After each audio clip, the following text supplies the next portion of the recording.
17 once again, bringing you the next section of this God of War 3 Chaos Difficulty video walkthrough.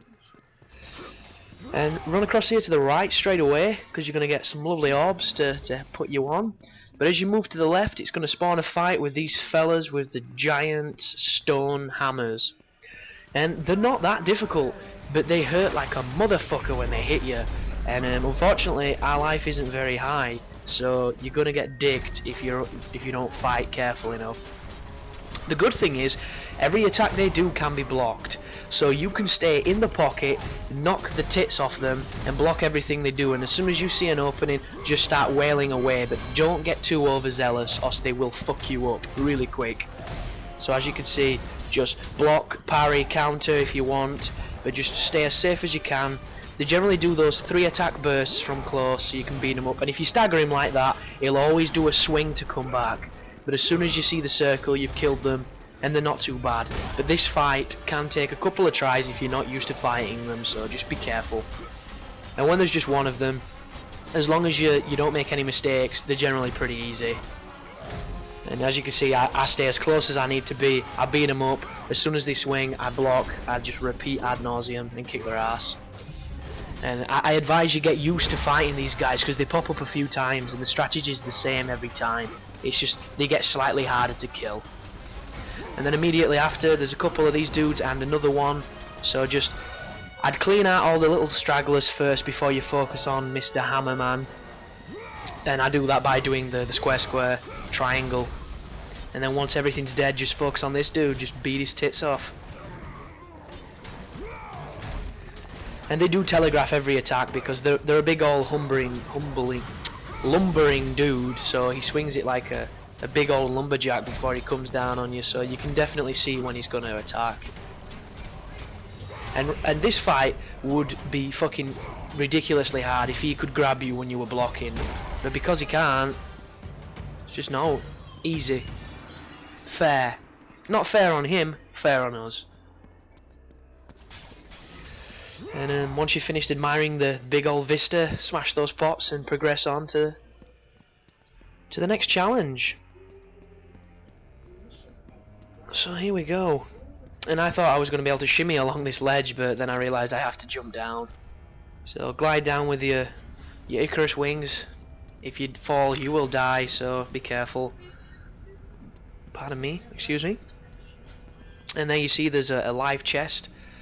And I've got a little bit of damage, but I could have saved this depending on what's coming on next. And as you can see, you have to jump down, so you might as well use it or you'll waste it. And right now we're going to meet Hephaestus. We're in the forge. This is where he's been doomed to preside. And he is the underworld. Well, I say the underworld. We're in middle world now, I reckon. He is the forge master. He is the big old stone mason, the blacksmith of the gods.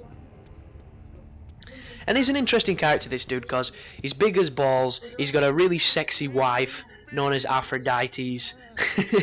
And I kind of feel sorry for this dude, because later on in the game we're totally going to fuck the shit out of his wife and then come and gloat. Which is kind of funny, because her room is through the portal that's on that big elevated platform. So, in theory, we were literally nailing his wife in the room next to him. So, kind of feel a bit bad about that. But she's got a titties out. She's just asking for it. She's hot as shit. But enough about that. You'll see that later on.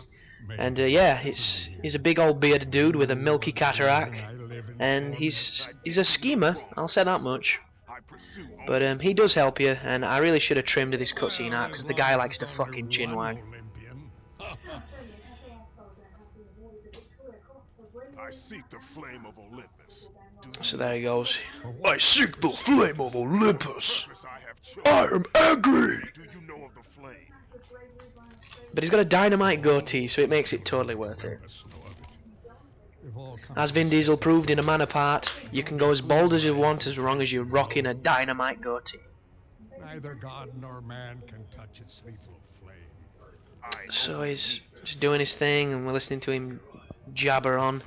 If you can find your way out of the underworld. Jesus Christ, Elton John's on the TV now.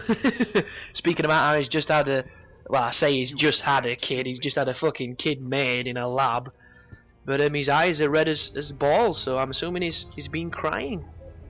The overly effeminate man he is. But right, you should be able to control Kratos now, so we can carry on with the rest of this game. Now that Hephaestus has finally shut the fuck up. So, cruise around here, and then carry on to the next section, which involves you... I'm running around now because I'm not too sure if there's any secrets in the forge, cause this game is pretty good at hiding stuff. There's also a save point there if you want to use it, which is useful. And I save at every opportunity cause I hate being fucked about. So you pull the lever, and that raises the gate. And you're going to be coming through this place a few times throughout this game because it's like a central hub area. And yes, it enables the character development on Hephaestus to go through a little arc from being this dude you feel sorry for to being this dude you feel sorry for even more because you've just totally fucking double teamed his wife, and for being this dude that you completely hate basically. So it's an interesting character arc. And this room right now, you see the stone dudes, you think, I'm going to turn this lever and I'm going to get attacked. But it doesn't actually happen until you come back through this area later on. So, feel free to turn this, you are safe. And as you can tell, the analog is telling me to rotate, which is utter bullshit. All you have to do is follow the movement that Kratos is doing, and you'll do it perfectly. But it's been a while since I've turned a lever on a God of War, so I'm dog shit at it. And then you just rotate this to lead you to the next section. And as you can tell, there's two possible openings here. You can go out that area and go around there, or you can keep twisting it and go through the brambles. And I believe the brambles lead to a little secret stash of orbs. So I pull it to this one, set it on fire with your bow, and see what goodness is sitting behind it.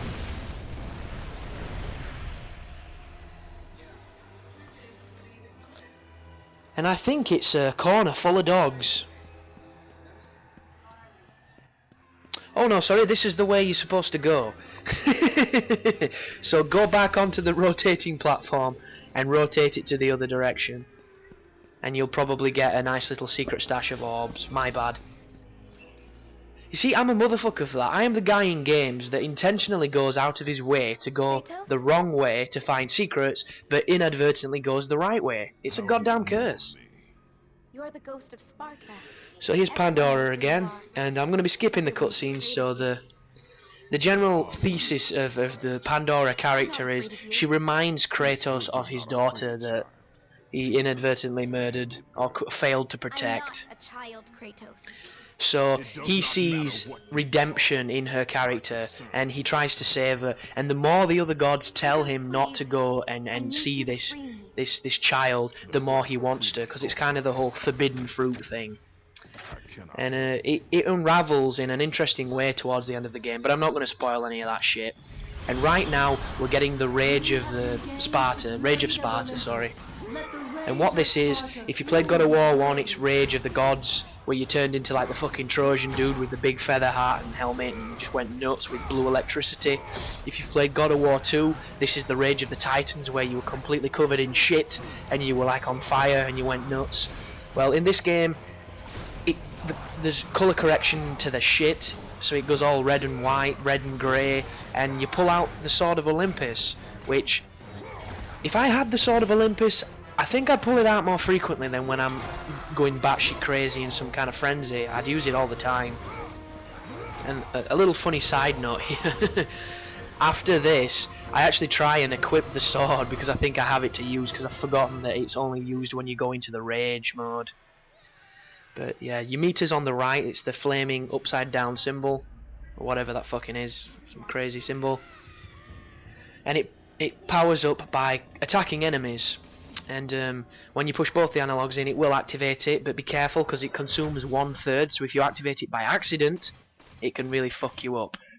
And right now, I'm going to share with you guys something that I hate about this. On the old games, you couldn't turn it off when you activated it, so when you activated it, you had to use it, and it was kind of annoying. On this game, you can turn it off, And because the analogs are so fucking gay, sometimes in the frenzy, in the heat of the battle, you press them to turn it on, and you turn it off afterwards by accident and waste the fucking bar.